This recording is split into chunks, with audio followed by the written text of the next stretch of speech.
예, 소개 감사합니다. 오스테오콘드랄 리전에서 우리가 수술적 치료를 실행할 때 크게 리제너레이션, 리페어, 리플레이스먼트 세 가지 방법으로 나눌 수 있을 것 같습니다. 상당히 다양한 방법들이 보고되어 있는데 실제 저희 나라 현실에서 사용할 수 없는 방법도 상당히 존재를 많이 하고 있습니다.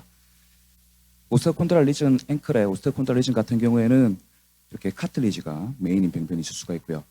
그 다음에 이렇게 본 시스트를 동반하는 병변, 아니면 큰 오스테오콘드랄 프래그먼트가 동반되어 있는 세 가지 형태로 크게 분류를 할 수 있을 것 같습니다. 이 각각에 대해서는 다른 어프로치를 시행하고 있는데 오늘 그에 대해서 하나씩 말씀을 드리도록 하겠습니다.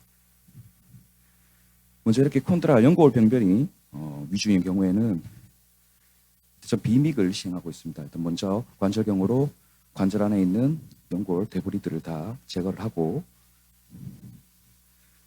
모든 병변에 그렇겠지만 똑같이 다 처음부터 카틀리지를 다 제거를 하고 서브콘드랄 본을 철저하게 제거해 주는 것이 중요할 것 같습니다. 그리고 카틀리지 월을 남겨서 이런 우리가 이식하는 물질들이 잘 컨테인 될 수 있게 하는 게 중요할 것 같습니다. 콘드랄 본을 다 제거를 해주고요. 쉐이버와 큐렛 등을 이용해서 충분히 블리딩을 할 수 있도록 배드를 잘 만들어주는 과정이 중요할 것 같습니다. 이후에 드라이 스컵을 하기 위해서 코튼이나 석션으로 물을 최대한 제거하고, 이 과정이 제거가 되지 않으면 시야가 확보되지 않기 때문에 이 과정이 상당히 철저하게 해주는 것이 도움이 될 것 같습니다. 그리고 ASIS에서 본메로를 채취해서 컨센트레이션을 얻게 되면 이거를 저희가 이제 스캐폴드를 이용해서 이걸 잡게 되는데, 우리나라에서 가장 많이 사용하고 있는 것은 아마 이 콘드로 가이드 가장 많이 사용하고 있는 것 같습니다. 충분히 콘드로 가이드에 묻혀서 그 부위에 이렇게 넣어주게 됩니다.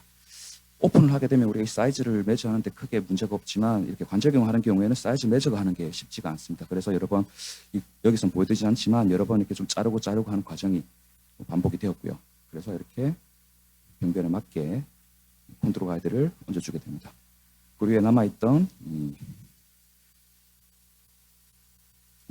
그 본메로 컨센트레이션을 다시 컨센트레이트를 이렇게 좀 더 풀어주게 되고, 마지막으로는 이 옮겨놓은 스캐폴드를 고정하기 위해서 피버링 글루를 이용해서 고정을 해주면 수술이 마무리되게 됩니다. 그래서 모양을 이렇게 예쁘게 좀 다듬어주고 수술을, 연골이 메인일 경우에는 저는 이렇게 콘드로 가이드를 이용한 비믹을 시행을 하고 있습니다.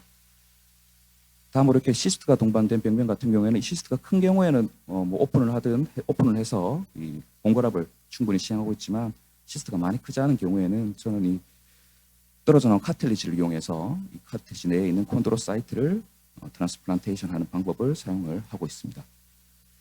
이미 인비보와 그리고 클리니컬하게도 니파트에서는 여러 결과들이 이미 보고가 된 바가 있고, 그 결과가 나쁘지 않다라는 페이퍼들이 많이 보고가 되어 있습니다.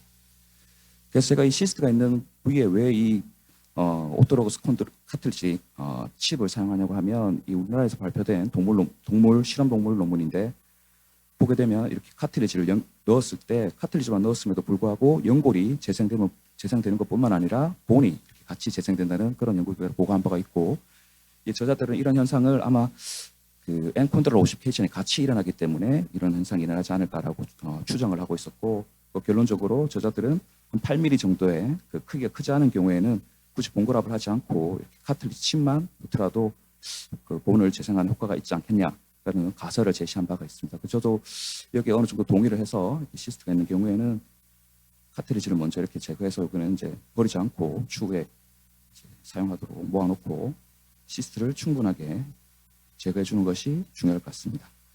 마찬가지로 카틀리지 월을 충분히 잘 남겨주게 되고, 시스트는 큐렛을 이용해서 안쪽까지 블리딩 될 수 있도록 충분하게 이렇게 배드를 만들어 주게 되고요. 그 다음 앞서 채취한 마찬가지로 드라이 스컵을 하기 위해서 이렇게 면봉을 이용해서 드라이한 상태를 만들어 주게 됩니다.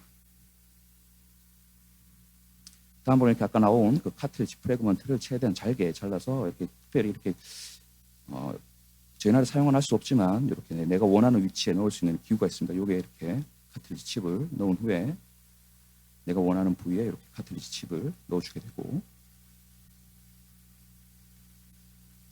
마찬가지 방법으로 다듬어준 후에 피버링 글루를 이용해서 고정을 시켜주면 수술이 끝나게 됩니다.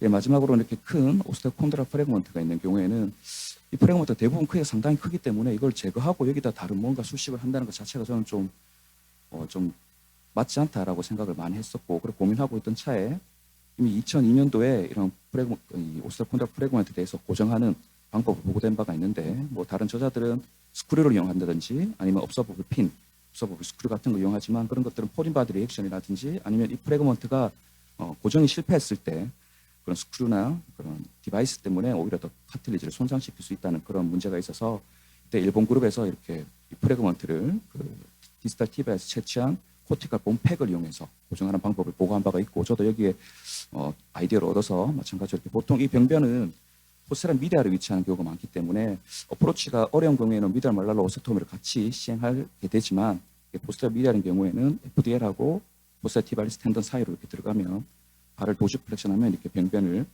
어렵지 않게 이렇게 노출을 할 수가 있습니다. 그럼 이 프래그먼트를 덜어내고 배드를 충분히 프리퍼레이션 한 후에 이때 이 디지털 티바에서 채취한 캔슬러스 본을 먼저 얹어주고, 그 위에 이제 디지털 티바에서 코티칼 파트에서 이렇게 두께는 한 2mm, 길이는 한 15mm 정도 되는 봄팩을 2개 또는 3개 채취를 하게 됩니다. 그 고정을 다시 리덕션 한 후에 K와이어를 이용해서 홀을 만들어주게 되고, 그 홀을 통해서 봄팩을 픽세이션 하게 되면 수술이 이렇게 프래그먼트가 고정이 되게 됩니다. 초기에는 이렇게 보셨던 것처럼 프래그먼트를 덜어내고 배드 프리퍼레이션을 하는 거 상당히 좀 그렇게 좀 어그레시브하게 했었는데, 실제로 지나가 보니까 굳이 그 과정이 필요하겠나, 오히려 들어가 보면 연골 자체는 상당히 깨끗하거든요. 그래서 오히려 연골을 좀 손상시키지 않나라는 생각이 들어서, 최근에는 이렇게 연골 자체에 크랙이 없는 경우에는 따로 이 프래그먼트를 덜어내지는 않고 그냥 멀티플 드릴링한 후에 봄팩만 이용해서 이렇게 고정을 시행하는 방법을 최근에는 사용을 하고 있습니다. 그래서 정리하면, 저는 이렇게 콘드랄 리전이 메인인 경우에는 콘드로 가이드를 이용한 빅믹을 시행을 하고 있고, 시스트가 아주 크지 않은 경우에는 오토로거스 카트리지 칩을 이용한 트랜스플란테이션을 시행하고 있고, 마지막으로 오스테오콘드랄 프래그먼트 이렇게 큰 경우에는 봄팩을 이용해서 고정하는 방법을 사용하고 있습니다. 경청해 주셔서 감사합니다.